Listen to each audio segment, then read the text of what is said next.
Ako ng ano-ano.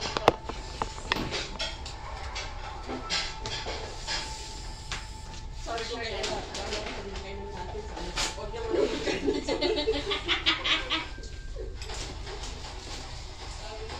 Everyone! Halina. Bakit mo kasi pinainit? Ang alin? Ang ulit? Malasag.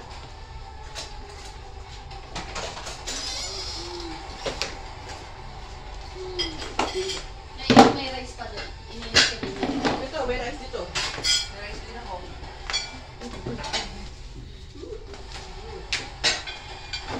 Gutom ako Nikki ngayon. Tagal mo nga eh. Nagpa-massage ko. Ngayon lang ako natapos. Tatlo sila. Yan. Nakakagutom ang massage. Mga malalaki ba? Diyos ko yung nanay ginawa pa akong manghihilot sa baryo. Kasi nabali yung daliri niya. Idiretso ko daw. Parang manghihilot sa baryo. Tapos yung Albularyo? yung frozen shoulder niya. Walang lasang ano. Ginawa kang albularyo. Oo, manggagamot ako ng baryo. Pastilan. Tapos sabi Teo. niya, kiss ng kiss sa akin ng matanda. Gumaling. Eh kasi nabalik na daw yung kamay niya, natataas na daw niya. Sabi ko, kinamama, labutakin ng laway mo. Uy, Sarap yan, Will. Try mo, try mo. Promise. masarap yan, promise. Promise. Try mo. Ayan, masayap. Masarap kaya. Do, ang diet, ikaw bang mag-diet sa amin? Nakakala naman sa amin yung ayaw major. Tayo yun, Will. Wala tayong diet. Wala na dyan.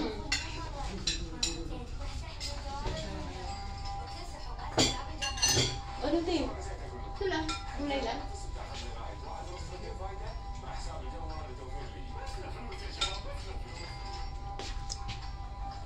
Gier. Tingin ng gier. Ako yan. Ako yung ganda. Gier. Ay, may dudupon. Ganda sa Pinas. Gier. Iba yun.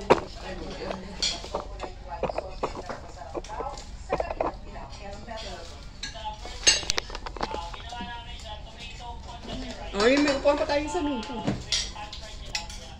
Ito ang mesa mo. Eh, amin natin dito lang tayo. Ay, ano pa naman. Tapos ako naman to.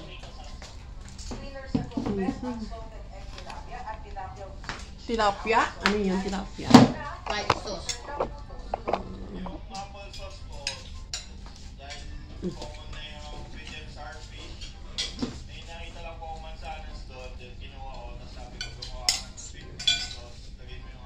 Para sa GMA Integrated News, Jamie Santos ang inyong saksi.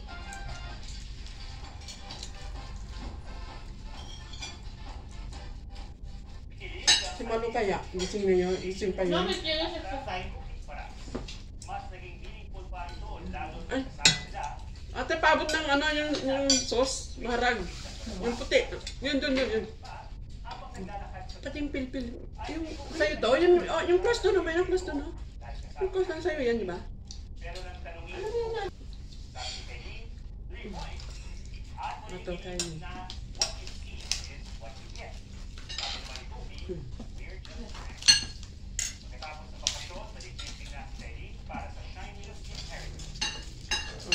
Magsuk ka. Ay, diba? Oh, sorry. Dalawa na lang kami ni Baby kaya naiwan.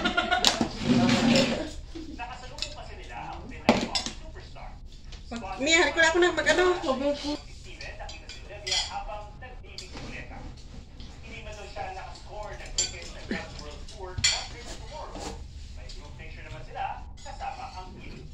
Grabe siya, Lydia. 1.5 lang gamit yung t-shirt na.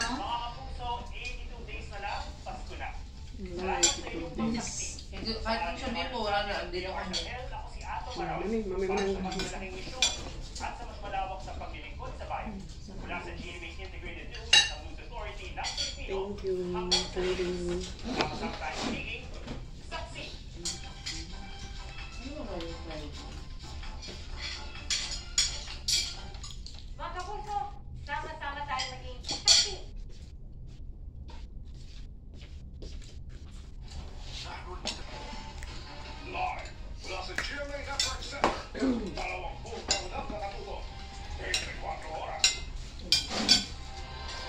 Magandang gabi po, Luzon, Visayas, Ano ba at ano ito? Mindanao.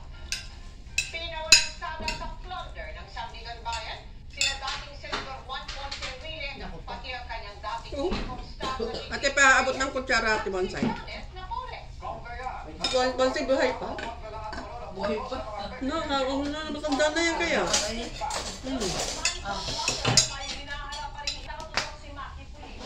Sarap po. Sino? Ito?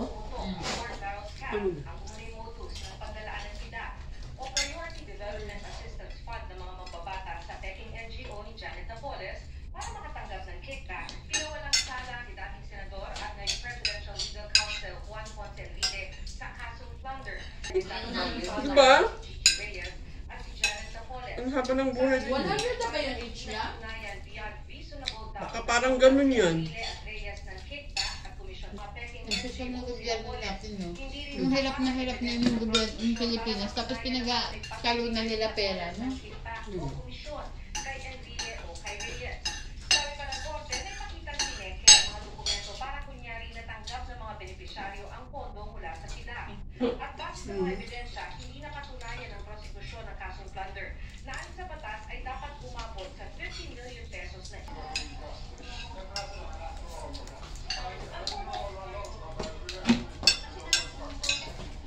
Wala na yun, magpapay.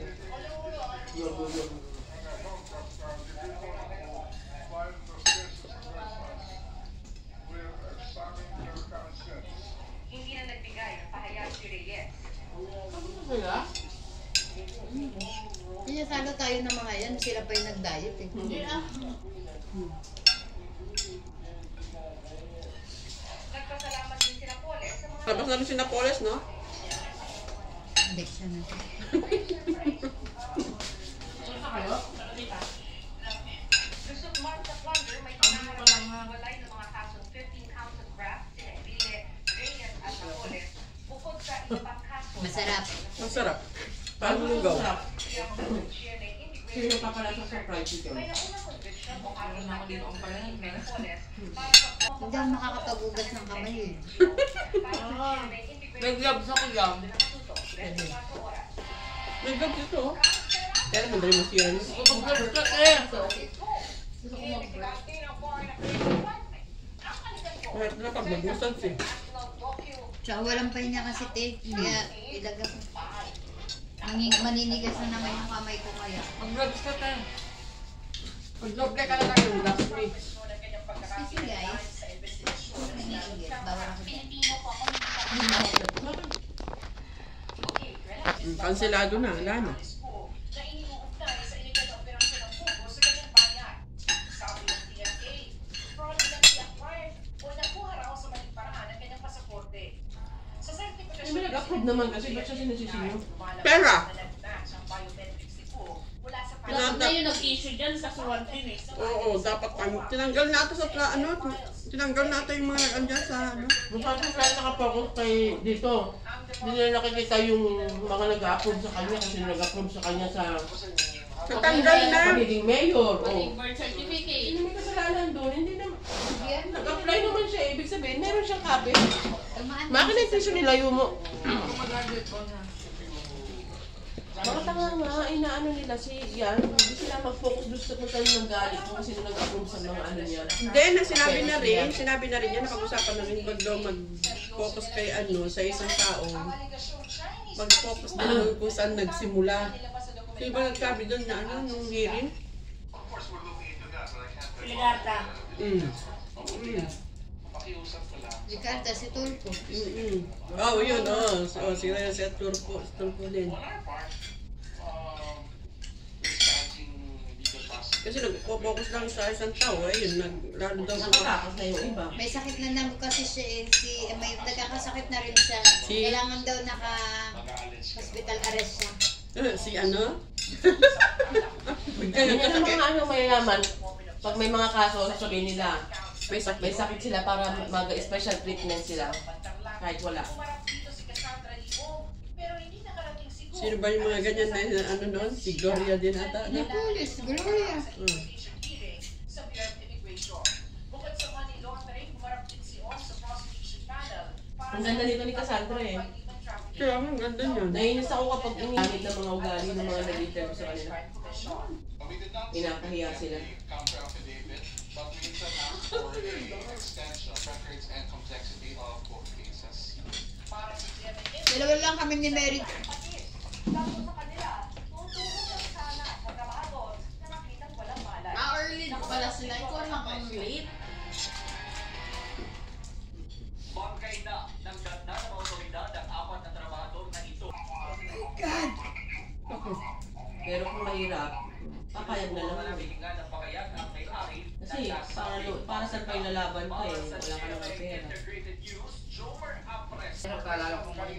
Kung saan ikinumpara pa ang aktwal na itsura niya sa mga larawang nakalagay sa kanyang mga pasaporte. Nakatutok si John Consulta. Anong sasabihin niya? Buti pakinggan natin ang sabihin niya. Pasado alas 8 ng umaga na magsimula ang pagdinig ng Board of Special Inquiry ng Bureau of Immigration sa naroon din ang mga opisyal ng Philippine Statistics Authority at DFA.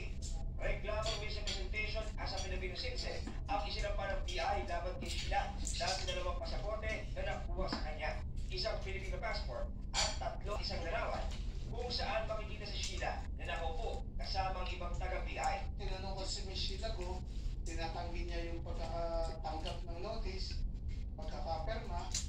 Hindi daw niya alam, siguro stress lang, pero nilagay ko sa screen, nakaperma siya, nakadiit siya. Karap ng aking serving officer na si Na-stress na siya. nadiit siya, tagalo siya. Kaya siguro And all of may kasakit na these, siya. All of these things, sa mga May sakit na yan sila. fingerprint, Nagkasakit na sa stress. ay nasa jurisdiction namin na gamitin. Sa isang punto sa pagdinig, pinatayo si Sheila sa tabi ng screen na may litrato mula sa kanyang mga pasaporte. Para sa aking pansariling evaluasyon, makita yung passport ay naandun. Siyempre, utos yung attorney. Para magkaroon lang ako ng reasonable opinion na ano ba talaga ang tiyatap. But that event alone will not by itself determine... Ba't ang dami lang passport? Tatlo. Pang-apat yung Philippines. Payat naman. Ang kampo ni Sheila bago magabal ng desisyon ang Board of Special Inquiry sa loob ng 15 araw. Ayon sa PI. Made-deport na siya. Yung kapatid na lang yung maiwan si Yun ang maganda kung mag-report siya. Tapos na yung pag-iirap. Tapos na yung pag-ano niya. Ito, mga ito, makukulong eh. Masaklat, hindi sila mag-report. Kailangan munang pagdusahan ang ipapataw na parusa ng korte bago may patupad ang deportation. Bibigyan mo na sila, mautak din eh, no? Pero yung kapatid niya, deportation na. Hindi nga, bibigyan nga mo na ito ng ano, parusa bago i-deport. On the basis of our procedures, on the basis of our... Sa tanggapan ng PI, sinubukan na rin na payag si Sheila pero hindi siya nagsalita. Para sa GMA Individual. Nagbigay ng 25 million pesos na tulong ang opisina ng Pangulo para sa rehabilitasyon ng mga sirang bahay at infrastruktura sa Batanes. Kasunod ng pananalasa ng Bagyong Julia o Julia. Ang gobernador ng lalawigan may mas malalim na hearing sa Pangulo. Nakatutok doon live si Joseph Moro. Joseph? Nagbigay nga si Pangulong Marcos ng 25 million na pesos para sa probinsya ng Batanes. Tinanggap yan ni Batangas Governor. Batanes lang ang mga bubong. Ayon sa Pangulo, ang infrastruktura sa Batanes ang pinakatinamaan ng Bagyong Julian. Kailan na-charge yung power bank? Gumana? Kailangan talaga matagal ang mag-recharge. Hindi, pinalitan kong cord. Saka, oo, kasi lobat na lobat siya. Ginamit yung cord ko eh. Ayaw niya mag-charge eh. Hindi, siguro yung siyempre, drain na drain siguro siya kasi hindi pa agad nag-ano. Baka. Ilaw man. pamilya, bawat bahay, kaya kailangan magbigay na kami ng kaso, mag-release na tayo ng start ng ng speaker daw ng 15 million ang release para sa tulong. Ang Office of the President naman ay mag-release ng 25 million para sa Pagkadaan muna yan sa mga gobyerno. Magulang. Mga boss, mga bawasan. Ilang kami magdadaan. Sa barangay pa pinakahuli. Laging dadaanin yan.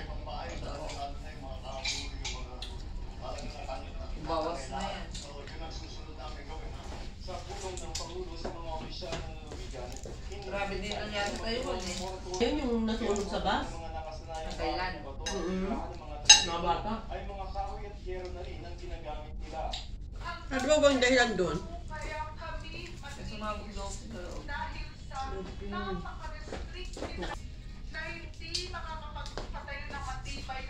Tumakbo siya, para hindi siya masunog. Yung sarili mo, saka ka gumawa ng paraan paano makatulong. Siguro wala Wala yung... nang susunod na.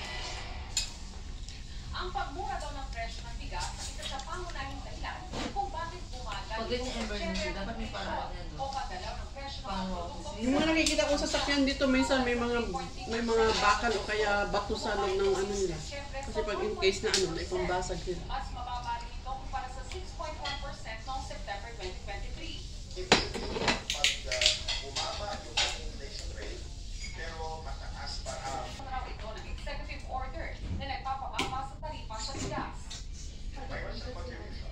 Kasi it started in July. Penge! Ayan, hindi ka pwede. Huwag pa na yung boses mo eh. Penge! Hindi ko na yung boses mo. Malamig to. Konti lang. KDD na lang yung KDD? Ano sa nakaya sa ating mga lulo? okay lang siya. Ikaw din. Ayoko na bigla. Okay lang siya. Nag-enjoy siya ngayon doon kasama ang pamilya. Iniingit lang tayo. Oo.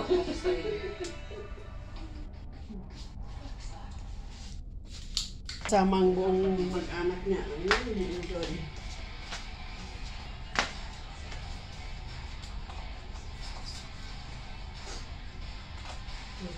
Ang sipon ate. Meron naman konti. Pero hindi pa rin sapat. Hindi pa rin bumabalik siya sa dati. Kasi nung talagang mababa, pwede namin ibenta ng nasa 48 lang, 40 at ngayon. Puhunan pa lang yun. Kabilang Pag-ikatawin sa mga posibleng pagulan ngayong weekend. Ayon sa pag-asa, umigil kasi ang Intertropical Convergence Zone o ITCZ. Ito po yung linya kung saan nagpapagulan mandatory pero magiging maulan sa linggo. Sa Metro Manila, inaasahan magiging maulan din mula bukas na hapon. kalsada ay magnegosyo hindi maintindihan kung bakit may bawal ng paparan sa kalsada. Nakatutok si Katrina. So, Ginawa na namang paradahan ng ilang mga sasakyan ang gilid ng kalsada sa Chino Rosas Hindi mo, daming ganyan. Yung kalsada pinaradahan na. Yan, kaka-traffic din sa baba. kuya, alam niyo po ba na bawal Wala kasi sila yung parking eh. Bigla kasi ang nainom naman kaya dapat titigil mo na ako sa view.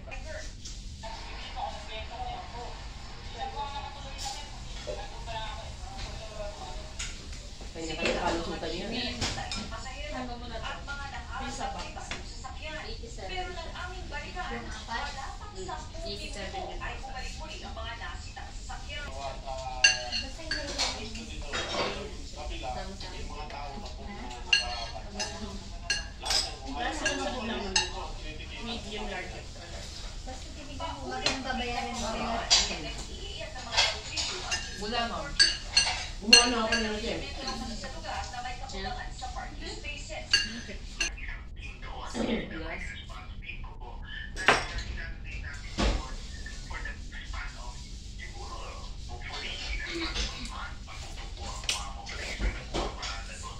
Simula Lunes ay magtatalaga raw sila ng lugar ng MMDA personnel na mga magmumonitor at magpapatupad ng mga violation sa lugar.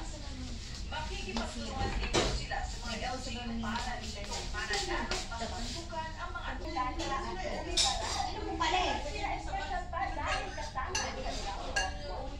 Pabiro naman sinagot ni Kain at Ubi ang real Nakikita kay Larson siya. Enjoy sa magandang view. Baka ng boses te? Uy.